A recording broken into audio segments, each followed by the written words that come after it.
I was standing in that sterile hallway at Mercy General Hospital in Phoenix, Arizona, holding those discharge papers in my trembling hands when my own son looked me dead in the eye and said those 5 words that would haunt me forever. And Sages, you're going to a nursing home. Honey, I felt all the air leave my lungs at once, like someone had just punched me square in the chest.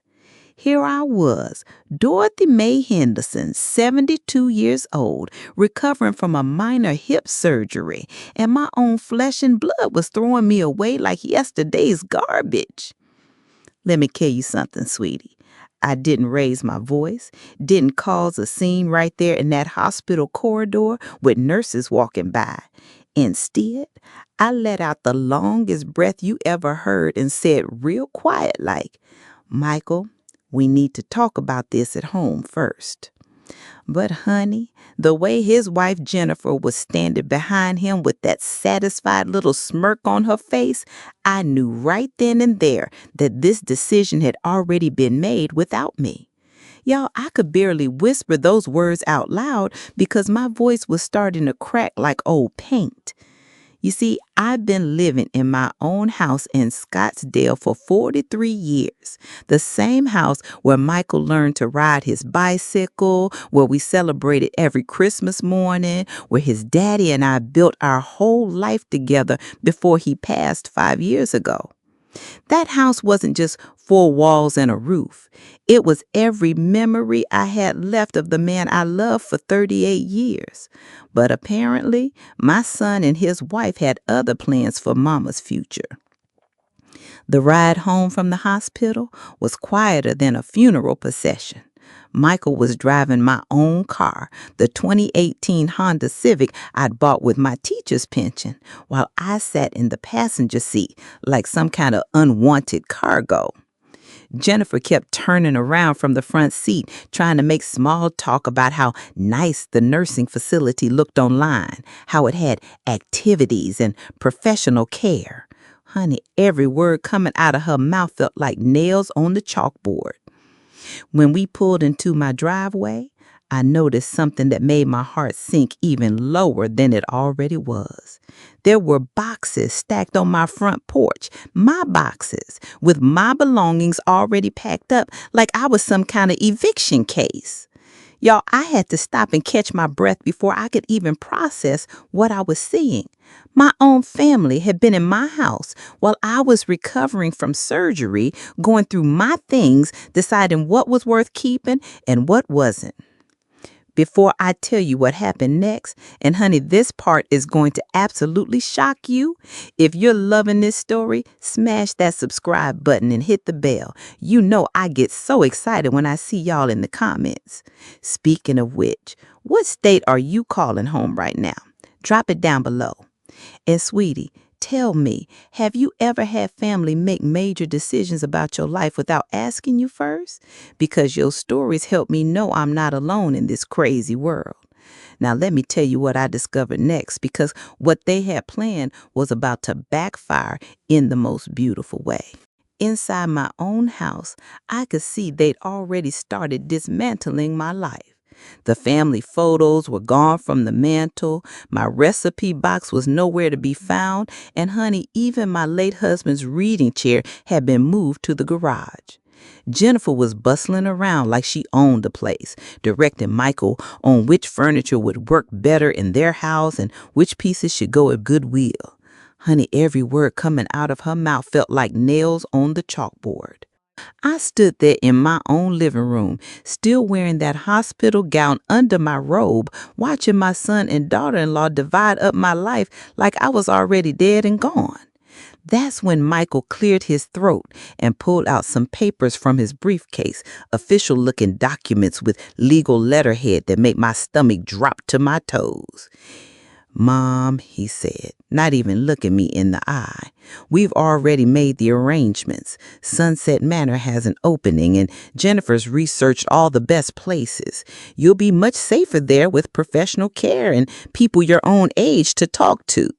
The way he said, people your own age, like I was some kind of ancient relic, honey, my voice took on this sharp edge I didn't even recognize as my own. Michael James Henderson, I said, using his full name like I did when he was 8 years old and had broken something valuable. This is my house and these are my decisions to make. But sweetie, he just shook his head like I was a confused child who didn't understand what was best for her. That's when Jennifer stepped forward with those papers, speaking to me in that slow, condescending tone people use when they think you're not all there mentally. Dorothy, we know this is hard, but you can't live alone anymore. What if you fall again? What if something happens and no one is there to help you? Every word was calculated, designed to make me feel helpless and dependent. But here's what they didn't know about your mama, Dorothy. I might have been 72 years old, but my mind was sharper than a tack. I'd spent 35 years teaching fourth grade, dealing with manipulative parents and sneaky children, and honey, I could smell a con job from a mile away. Something about this whole situation felt orchestrated, planned out while I was laying in that hospital bed, vulnerable and trusting my own family to look out for my best interest. I took those papers from Jennifer's manicured hands, and y'all, let me tell you about those nails of hers, painted bright red like fresh blood. And I started reading every single line. Power of attorney documents, consent forms for medical decisions, transfer agreements for my house deed. My own son wanted me to sign away everything I'd worked for my entire life. I need time to think about this, but Michael was already shaking his head before the words were fully out of my mouth. Mom, the facility needs an answer today. They won't hold the spot, and honestly, we can't keep taking off work to check on you every day. The way he said it, like caring for his own mother was such an inconvenience, made my heart break into about 1,000 pieces. That night, after they'd already left me alone in my own house, probably for the last time according to their timeline, I sat at my kitchen table with a cup of coffee and really looked at those papers. Honey, I've been married to a man who worked in insurance for 40 years, and I knew legal documents when I saw them. But there was something about the nursing home contract that didn't sit right with me. You see, Sunset Manor was expensive. We're talking $4,000 a month expensive. My teacher's pension and Social Security combined came to about $2,800 a month. The math didn't add up unless someone was planning to sell my house to cover the cost. My house that was worth about $350,000 in today's Arizona market. I couldn't sleep that night, tossing and turning in my own bed, knowing it might be one of the last times I'd ever lay my head down on my own pillow. Every creak of the house settling, every sound from the street made me think about how much I'd miss this place if they really did force me into that facility. But more than that, I kept thinking about the look in Jennifer's eyes when she'd handed me those papers, like she'd already spent the money from selling my house. The next morning, I called my old friend Ruth, who lived 2 streets over. Ruth and I had taught at the same elementary school for 20 years, and if anyone would give me straight advice, it would be her. When I told her what Michael and Jennifer were trying to do, the silence on the other end of the phone stretched between us like a canyon. Dorothy, Ruth finally said, and I could hear the worry in her voice. Have you considered that maybe they're not wrong about the safety part? Living alone at our age can be dangerous. But then she paused, and her tone changed completely. However, honey, forcing you to make a decision this fast without giving you time to explore other options, that doesn't sit right with me either. Ruth suggested I call her nephew Danny, who happened to be a lawyer specializing in elder law. Y'all, I was so desperate for someone to help me understand my options that I agreed to meet with him that very afternoon. But here's the thing, I didn't tell Michael or Jennifer about this meeting. Something told me to keep this information to myself, at least until I understood what I was really dealing with. Danny Patterson was a nice young man, probably around 40, with kind eyes and a patient way of explaining legal matters that reminded me of the best parent-teacher conferences I'd ever had. When I showed him the papers Michael wanted me to sign, his expression grew more serious with every page he turned. "Mrs. Henderson," he said after reviewing everything carefully, "these documents would essentially give your son complete control over your finances, your medical care, and your living situation. Once you sign these, you wouldn't be able to change your mind without his consent." The way he said it, so matter of fact, made my blood run cold. But then Danny asked me a question that changed everything. "Has anyone performed a cognitive assessment to determine that you're unable to make these decisions for yourself?"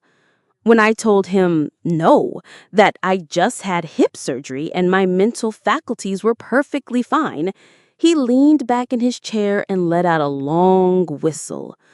"Ma'am, I hate to say this, but it sounds like your family might be trying to rush you into a situation that benefits them more than it benefits you." He explained that Arizona law required certain protections for elderly people and that no one could force me into a nursing home against my will unless I was declared mentally incompetent by a court. Honey, I felt my voice catch with pure excitement when I realized I wasn't as powerless as Michael and Jennifer had made me feel. "So what you're telling me is that I have rights in this situation?"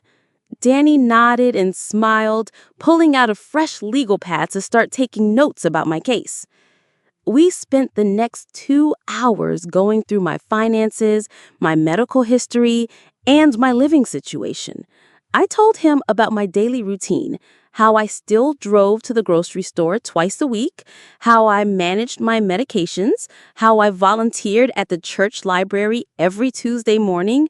I wasn't some confused old lady who couldn't take care of herself. I was a capable woman who'd had a minor medical procedure and needed a few weeks to recover. Danny helped me understand something crucial. The power of attorney documents Michael wanted me to sign would give him the legal right to sell my house and use the proceeds for my care, but there was no guarantee that money would actually be used for my benefit. In fact, if he and Jennifer wanted to, they could potentially use those funds for anything they deemed necessary for my well-being, including paying themselves for managing my affairs. When I left Danny's office that evening, I had a plan. But sweetie, I also had to be very careful about how I handled the next 24 hours. Michael was coming back the next morning, expecting me to sign those papers and move into Sunset Manor by the weekend. What he didn't know was that his mama had just learned how to fight back. That night, I did something I hadn't done in years. I stayed up past midnight, going through every important document in my house. Bank statements, insurance policies, the deed to my home, my late husband's will, my own will that I'd updated just 2 years ago. I wanted to understand exactly what I owned and what my son thought he was entitled to. What I discovered made me absolutely furious. Y'all, I found a folder in Michael's old bedroom. He'd been using it as an office when he visited, full of printouts about Arizona real estate prices, nursing home costs, and something that made my hands shake with anger, a consultation agreement with a realtor about selling my house, dated 2 weeks before my surgery. 2 weeks before my surgery. Let that sink in for a minute. My own son had been planning to put me in a nursing home and sell my house before I'd even had my medical procedure. This whole thing wasn't about my safety or my well-being. It was about getting their hands on my property and my money. I sat there at my kitchen table, holding that realtor agreement with my son's signature on it, and honey, I could feel those tears starting to sting. But they weren't tears of sadness anymore. They were tears of pure, righteous anger. My voice broke right in half when I whispered to myself, "How could my own child do this to me?" But then something shifted inside me. Y'all, a little smile crept into my voice when I thought about what Danny had told me earlier about my rights. Michael and Jennifer thought they were dealing with a helpless old woman, but they had absolutely no idea what Mama was about to do next. I spent the rest of that night making phone calls to my bank, to my insurance company, to my doctor's office. I wanted to document everything about my mental and physical condition to prove that I was fully capable of making my own decisions. By the time the sun came up over the Sonoran Desert, I had a stack of paperwork that would make any lawyer proud. When Michael arrived at 9 o'clock sharp the next morning, he had Jennifer with him, plus something that surprised me, a notary public. They weren't taking any chances. They wanted those papers signed, witnessed, and legally binding before I could change my mind. "Good morning, Mom," he said, but his voice was all business, no warmth. "I hope you've had time to think about everything. We really need to get this paperwork handled today so we can get you settled into your new place." Jennifer was already pulling out her laptop, probably to show me more pictures of Sunset Manor, when I cleared my throat and said something that stopped them both in their tracks. "Actually, honey, I've got some papers of my own for you to look at." I pulled out the consultation agreement I'd found in his room and placed it on the coffee table between us. "Would you like to explain to me why you were planning to sell my house before you even knew if I'd need long-term care?" The color drained from Michael's face faster than water down a bathtub drain. Jennifer's mouth opened and closed like a fish out of water, and the notary, a middle-aged woman who'd probably seen her share of family drama, suddenly became very interested in organizing her stamp and seal. "Mom, I can explain that," Michael started, but I held up my hand to stop him. "Sweetie," my voice took on this knowing, satisfied quality that surprised even me. "Oh, I think you've explained enough already, son, but let me tell you what I've learned about my rights in this situation." I pulled out the information Danny had given me about Arizona elder law, and I watched my son's confidence crumble like a house of cards. For the next 20 minutes, I laid out everything I'd discovered: how he couldn't force me into a nursing home, how the power of attorney documents were written in a way that would benefit him more than me, how the timeline for this whole operation seemed awfully convenient given my recent surgery. Jennifer tried to interrupt several times, talking about my confusion and how I was not thinking clearly. But honey, I was thinking clearer than I had in months. Every time she opened her mouth, I had facts and legal documentation to counter whatever manipulation she was trying to pull. Finally, Michael threw his hands up in frustration. "Fine, Mom. If you want to live alone and risk falling again, that's your choice. But don't come crying to us when you need help and we're not available." The threat was clear: comply with their demands or lose their support entirely. That's when I played my trump card.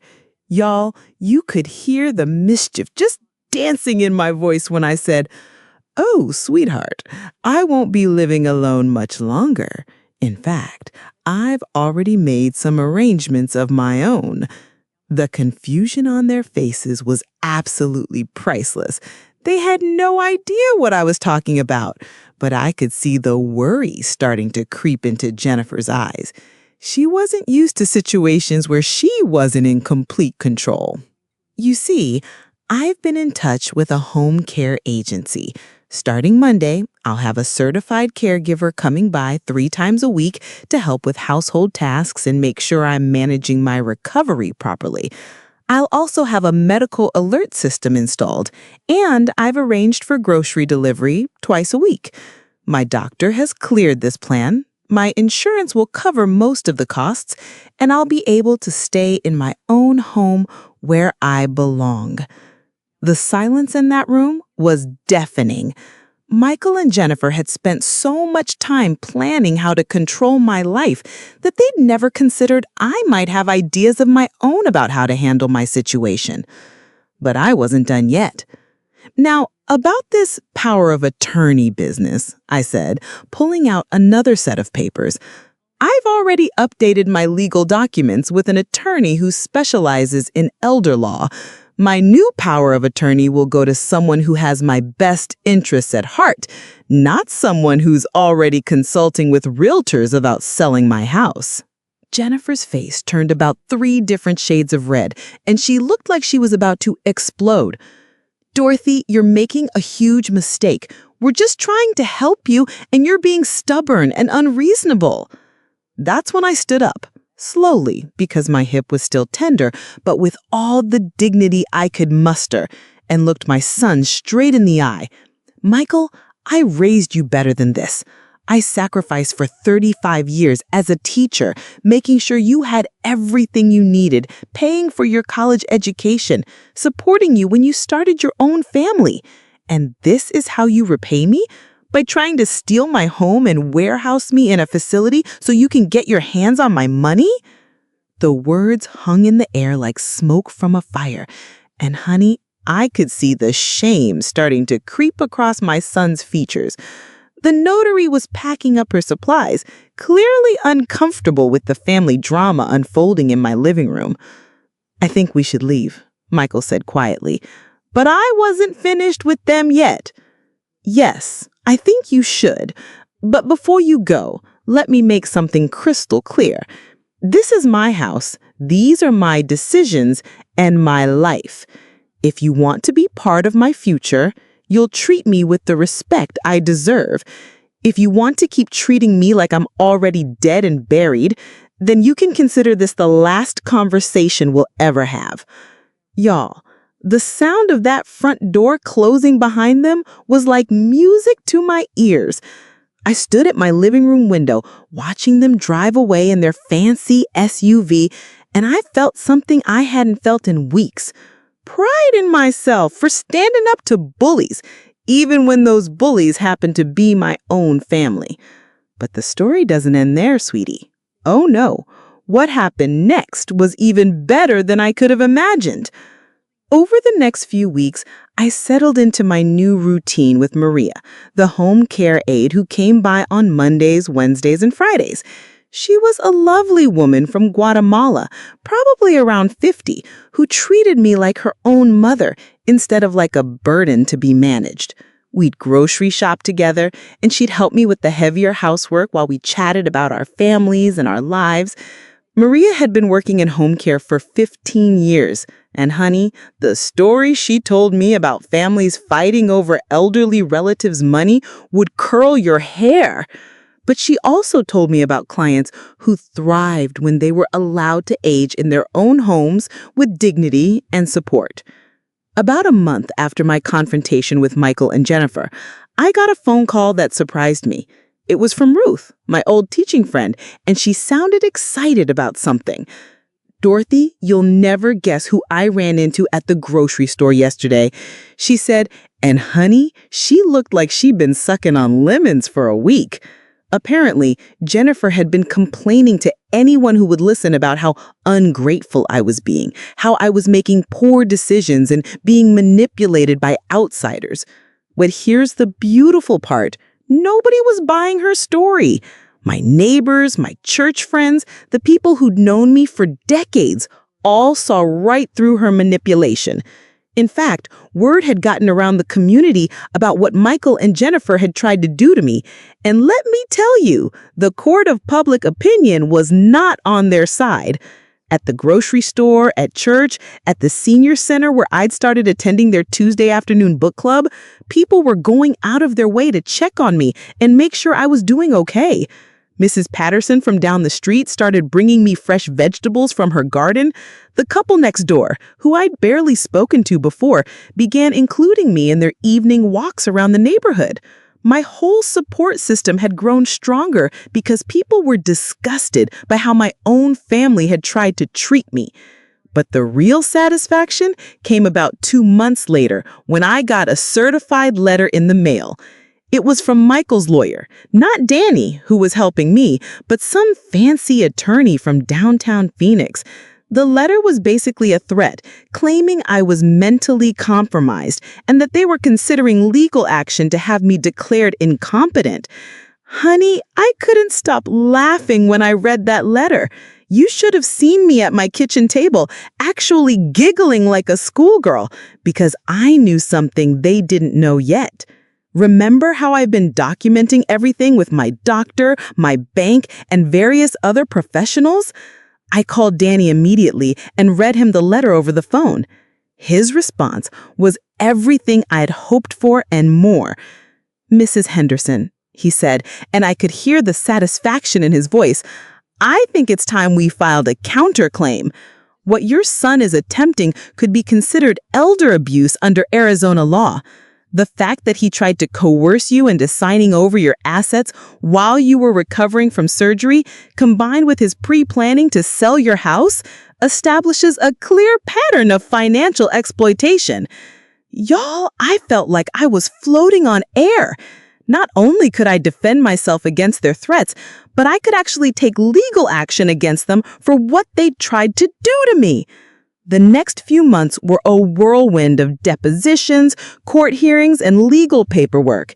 Danny was brilliant. He'd assembled a case that showed how Michael and Jennifer had systematically planned to take control of my assets while I was vulnerable, how they'd tried to rush me into signing documents without proper legal representation, and how they'd made arrangements to profit from my situation. The judge in our case was a woman about my age, probably dealing with her own aging parents, and she did not look kindly on adult children who tried to steamroll their elderly relatives. During one particularly memorable hearing, she looked directly at Michael and said, "Sir, your mother appears to be more mentally competent than many people half her age. What exactly is your justification for claiming she can't make her own decisions?"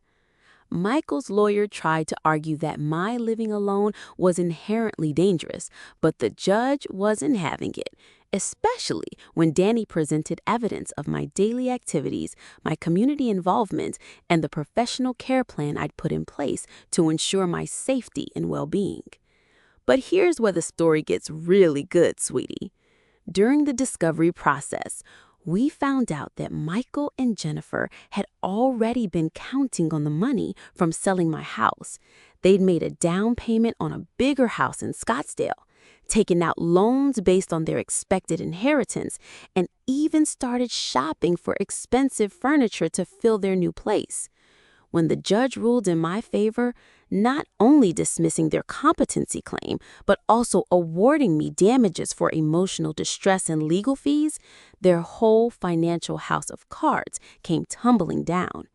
They had to sell their new house at a loss, and Jennifer had to go back to work full-time to help cover their debts. The last I heard through the neighborhood gossip network, they'd moved to a small apartment across town and were barely speaking to each other. Apparently, the stress of their failed scheme had put quite a strain on their marriage. Meanwhile, I was thriving in my own home.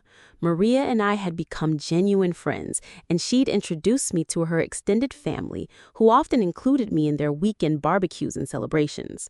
I joined the church choir, started volunteering at the local food bank, and even began tutoring kids who were struggling with reading. At 72 years old, I was more active and socially connected than I'd been in years. My hip had healed perfectly, I was walking 2 miles every morning, and I'd even started dating a lovely widower named Frank, who I met at the senior center. But the most satisfying moment came almost a year later, when Michael showed up at my door on a Sunday afternoon. He looked older, more tired, and when he asked if we could talk, I could hear something in his voice I hadn't heard in a long time. Genuine remorse. We sat on my back patio, drinking iced tea and watching the hummingbirds at my feeder, while he tried to find the words to apologize for what he'd put me through. "Mom," he finally said, "I know what Jennifer and I did was wrong. We were scared about your surgery, worried about you living alone, and we thought we knew what was best for you. But we should have talked to you, included you in the decisions, treated you like the capable adult you are." I could see tears in his eyes, and honey, my voice caught with a mixture of sadness and hope. This was my son, the little boy I'd raised and loved, finally admitting that he'd made a terrible mistake. "Michael," I said, "what hurt me the most wasn't that you were worried about my safety. It was that you tried to take away my choices, my dignity, my right to determine my own future. I'm still your mother, but I'm also still a person with my own thoughts and feelings and preferences." We talked for 3 hours that afternoon, really talked, like we hadn't since he was a teenager coming to me with his problems and dreams. He told me about the pressure Jennifer had put on him, how she'd convinced him that getting control of my finances was the responsible thing to do. He admitted that the money from selling my house would have solved their debt problems, but that he genuinely believed I'd be happier and safer in professional care. By the time he left that day, we'd started the long process of rebuilding our relationship. It wasn't easy, and it didn't happen overnight. But slowly, over many months of careful conversations and small gestures of trust, we found our way back to each other. Jennifer, on the other hand, never apologized and never acknowledged that she'd done anything wrong. In fact, she tried several more times to convince Michael that I was manipulating him and that they should still pursue legal action against me. Eventually, Michael had to choose between his wife's bitterness and his relationship with his mother. Last Christmas, Michael came to my house for dinner alone. He'd moved out of the apartment he'd shared with Jennifer and was living in a small place closer to his work. The divorce wasn't final yet, but he said it had become clear that Jennifer's resentment toward me was poisoning everything in their marriage. "Mom," he said as we were cleaning up the dinner dishes together, "I know I can't undo what I put you through, but I want you to know that watching you fight for yourself, seeing how strong and independent you still are, made me realize how wrong I was about everything." Y'all, I couldn't stop the tears that came then. Happy tears, relieved tears, grateful tears for getting my son back and for learning that I was stronger than I ever imagined. As we sat in my living room that Christmas evening, Michael looked around at all the signs of my vibrant, independent life. The photos from my volunteer work, the thank you cards from the kids I'd tutored, the artwork I'd started creating in the painting class I joined at the community center. "You know what, Mom?" he said, and I could hear the wonder in his voice. "You're not just surviving on your own. You're absolutely thriving. Jennifer always said you'd be miserable and scared living alone, but look at you. You're busier and happier than you've been in years." He was right. At 73 now, I was living my best life. I had my independence, my dignity, my home, and my choices. I learned to stand up for myself against people who tried to control me, even when those people were my own family. And most importantly, I discovered that being alone didn't mean being lonely, and being older didn't mean being helpless. The nursing home that Michael and Jennifer had tried to force me into, Sunset Manor, well, it turns out that place had quite a reputation in the community for overcharging families and providing substandard care. Several investigations by the state health department have found violations of residents' rights and evidence of financial exploitation. If I'd ended up there, I might have lost not only my house and my money, but my health and well-being too. Instead, I wake up every morning in my own bed, in the house where I built my life with my husband and raised my son. I make my coffee in my own kitchen, tend my own garden, and decide how to spend each day based on what makes me happy and fulfilled. Maria still comes by twice a week now, not because I need the help as much as I used to, but because we've become such good friends that we look forward to our time together. She's taught me how to make authentic Mexican food, and I've helped her son with his college applications. Frank and I have been dating for 8 months now, and while neither of us is interested in remarrying at our old age, we enjoy each other's company and share a lot of the same interests. He's a retired engineer who builds beautiful birdhouses, and he made me a special one shaped like a schoolhouse to honor my teaching career. The book club at the Senior Center has become one of my favorite activities. We're a group of 12 women, all between 65 and 85. And honey, the conversations we have about literature and life would surprise you. We're not sitting around talking about our ailments and medications.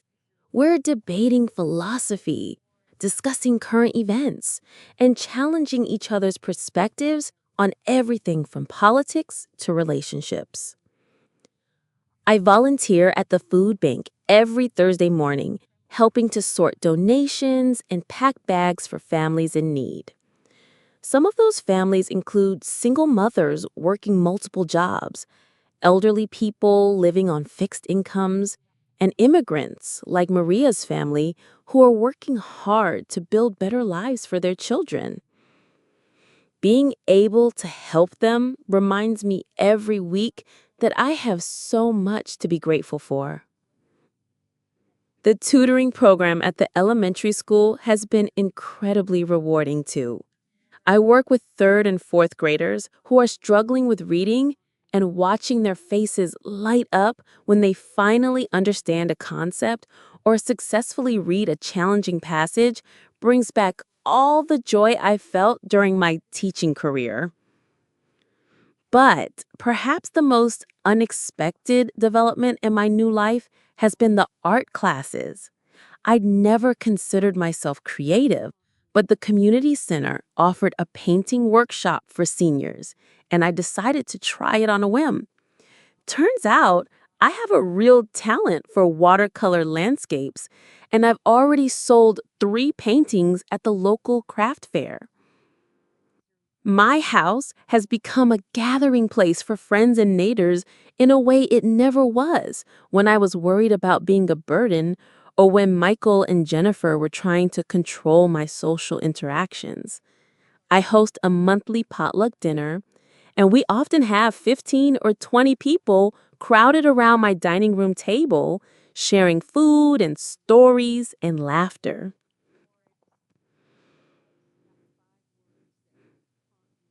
The legal case against Michael and Jennifer was settled about 6 months ago. They had to pay my legal fees and damages, but more importantly, the court record established that I am fully competent to make my own decisions and that any future attempts to interfere with my autonomy would be considered harassment. Danny, my lawyer, has become a friend too. He checks on me occasionally, not as an attorney, but as someone who genuinely cares about my well-being. He's told me that my case has become something of a model for how to fight back against elder financial abuse, and he's used the strategies we developed to help other clients protect themselves from manipulative family members. The house that Michael and Jennifer wanted to sell to pay for my nursing home care has actually increased in value over the past year.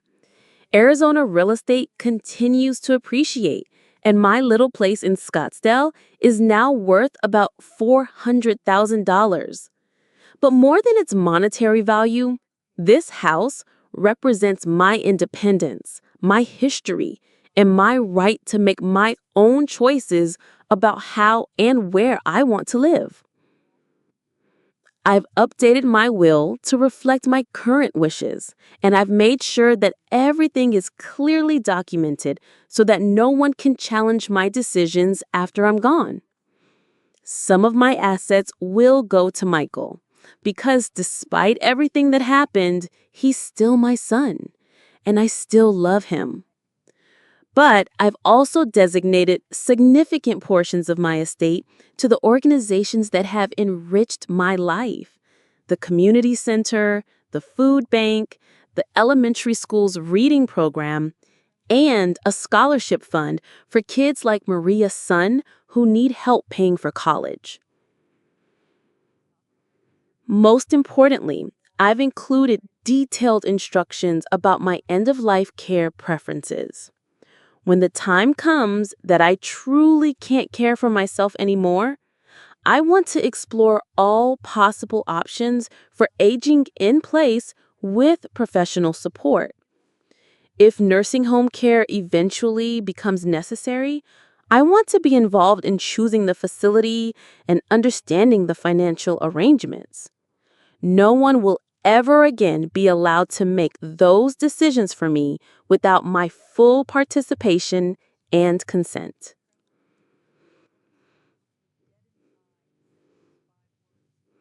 Looking back on that terrible day in the hospital when Michael told me I was going to a nursing home, I can see now that it was actually one of the most important moments of my life. Not because of what he said, but because of how I chose to respond. I could have been intimidated, could have signed those papers and surrendered my autonomy to people who didn't have my best interest at heart. Instead, I fought back, stood up for myself, and discovered reserves of strength and courage I didn't even know I possessed. Y'all, I want every person listening to this story to understand something crucial. Getting older doesn't mean giving up your rights or your voice. It doesn't mean accepting whatever decisions other people make about your life, even if those people are your own children. Age brings wisdom, experience, and the knowledge of what really matters in life. Those are assets, not liabilities, and they should be respected and valued, not dismissed or ignored.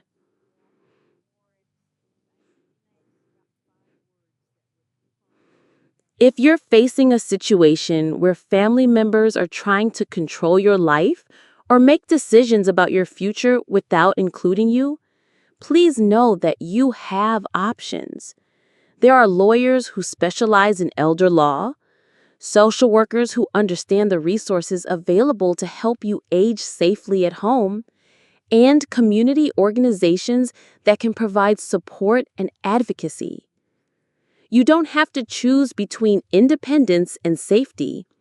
With proper planning, professional support when needed, and a clear understanding of your legal rights, you can maintain your autonomy while also ensuring that you have the help you need as you age. And if you're an adult child reading this, worried about an aging parent, please remember that your parent is still a whole person with their own thoughts, feelings, preferences, and dignity. Include them in conversations about their future. Listen to their concerns and respect their choices. Look for solutions that preserve their independence while addressing legitimate safety issues. Never assume that institutional care is the only or best option, and never, ever make plans to benefit from their assets while they're still alive and capable of making their own decisions.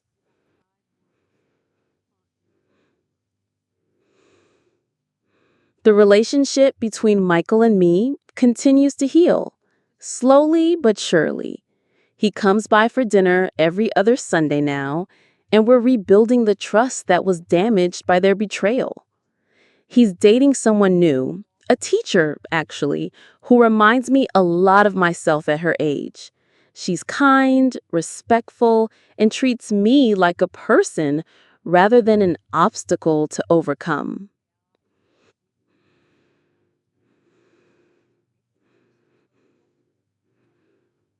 Sometimes Michael asks me what he can do to make up for what happened. And I always tell him the same thing. Just be my son. Love me, respect me, and include me in your life without trying to control mine. It's really that simple and that complicated all at the same time. Jennifer, I heard through the neighborhood grapevine, has moved back to California to live with her sister. The divorce was finalized last month, and apparently she's telling anyone who will listen that Michael chose his mother over his wife. In her mind, she still can't understand that what she did was wrong. She sees herself as the victim in this whole situation, which tells me everything I need to know about her character. But I don't spend much time thinking about Jennifer anymore. My life is too full of positive people and meaningful activities to waste energy on someone who tried to steal my future for her own financial gain. Frank and I took a trip to Sedona last month, my first vacation in years. We stayed in a lovely bed and breakfast, hiked some of the easier trails, and spent hours talking about our lives, our dreams, and our plans for whatever time we have left together. At 73 and 76, respectively, we know our time is precious, which makes every moment we share feel more valuable. The painting I'm working on now is a watercolor of the view from my back patio, the desert landscape I've looked at for over 40 years, with the mountains in the distance and the saguaro cactus standing like ancient sentinels in the foreground. It's a view I might never have seen again if Michael and Jennifer had succeeded in their plan to warehouse me in that nursing home. Sometimes I sit on that patio in the early morning, drinking my coffee and watching the sunrise paint the mountains pink and gold, and I think about how close I came to losing all of this, how close I came to spending my golden years in a sterile facility surrounded by strangers, while other people spent the money I'd worked my entire life to save. But then I remember the moment I decided to fight back, the moment I realized I still had power and choices and rights, and I feel nothing but gratitude for finding the courage to stand up for myself.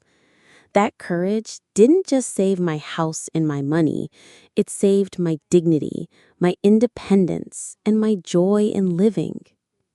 The kids I tutor at the elementary school have started calling me Grandma Dorothy, even though I'm not related to any of them. They don't see an old lady who should be put away somewhere safe and forgotten. They see someone who cares about them, who helps them learn, who celebrates their successes and encourages them through their struggles.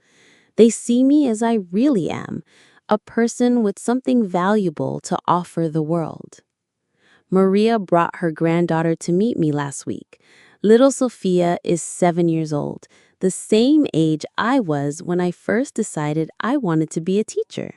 She's bright, curious, and full of questions about everything. We spent an hour looking through my old photo albums, and she was fascinated by pictures of my classroom from the 1980s and 1990s. Mrs. Dorothy? She asked me with that serious expression children get when they're trying to understand something important. Were you always old? The question made me laugh, but it also made me think about how we perceive aging in our society. No, sweetheart, I told her. I was young once too, just like you. And even though my body is old now, inside I still feel like that young woman who was excited about teaching children and making a difference in the world. Sophia nodded solemnly, as if this explanation made perfect sense to her 7-year-old mind. Children understand something that adults often forget. Age is just a number, and every person has value regardless of how many years they have lived. That little girl saw me as someone interesting and worth knowing, not as a burden or a problem to be solved. The medical alert system I had installed has only been activated once, and that was when I accidentally hit the button while reaching for something in a high cabinet. Within minutes, I had the monitoring service on the phone, making sure I was okay. It was reassuring to know that help was available if I ever really needed it, but it was even more reassuring to know that I could live independently without constant supervision. My doctor, Dr. Rodriguez, has become something of an advocate for aging in place after seeing how well I've thrived outside of institutional care. She started referring other patients to the resources I've discovered: the home care agency, the senior center programs, and the community support services. She told me recently that I've become her example of successful aging when she talks to other patients and their families about care options. The irony isn't lost on me that the very people who tried to convince everyone I was incompetent and needed to be institutionalized are the ones who ended up needing help managing their own lives. Michael has learned to budget his money more carefully, to make his own decisions without Jennifer's manipulation, and to rebuild relationships he damaged during their marriage. In many ways, standing up to him forced both of us to grow and change. I've been thinking lately about writing a book about my experience, not just the legal battle, but the whole journey of learning to advocate for myself and create a meaningful life in my 70s. Danny thinks it could help other elderly people who are facing similar pressures from family members or institutions. The local newspaper has already asked me to write an opinion piece about elder rights, and several people at the senior center have said I should start a support group for people dealing with family financial abuse. There's something poetic about the fact that the house Michael wanted to sell has become more valuable, more beautiful, and more welcoming than it ever was before. I've painted the front door a cheerful yellow, planted new flowers in the garden, and turned the spare bedroom into an art studio where I work on my watercolors and display the paintings I've completed. The guest bathroom that Jennifer complained was outdated has been renovated, but according to my preferences, not hers. I chose warm earth tones and desert-themed accessories that reflect my love for this Arizona landscape. Every time I look at that bathroom now, I remember how she stood in there criticizing my old-fashioned decorating choices as if my taste and preferences didn't matter in my own home. My neighbor, Mrs. Patterson, told me something interesting last week. Apparently, Jennifer had approached several neighbors before my surgery, asking questions about my mental state and whether they'd noticed me acting confused or forgetful. She'd been building a case against my competency even before they'd confronted me with their nursing home plan. But those same neighbors had told Jennifer that I seemed perfectly sharp, that I maintained my property beautifully, that I was always friendly and coherent in our conversations. Their testimony, if it had come to that, would have completely contradicted any claims about my mental decline. The fact that Jennifer had been so calculating, so systematic in her approach to undermining my credibility still makes me angry when I think about it. But it also makes me proud of how I handled the situation.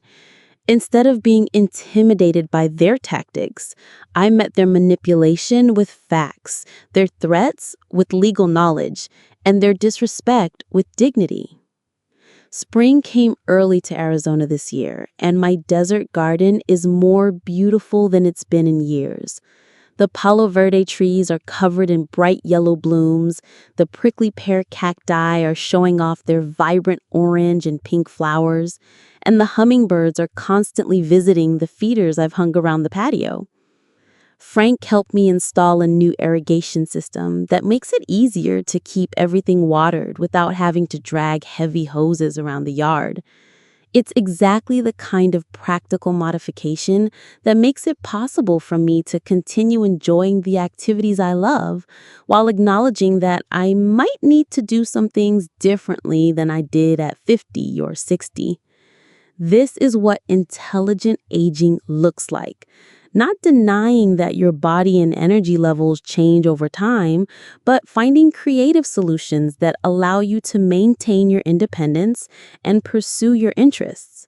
It's not about pretending you're still young. It's about embracing the person you are now while refusing to be defined by other people's assumptions about what you can or cannot do.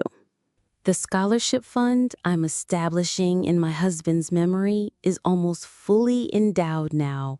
It will provide financial assistance to first-generation college students who are pursuing degrees in education. I chose education because teaching was the work I loved most in my life. And I chose first-generation students because I remember what it felt like to be the first person in my family to go to college, back in the 1960s when women weren't always encouraged to pursue higher education. Every month, I transfer a portion of my pension and Social Security into that scholarship fund.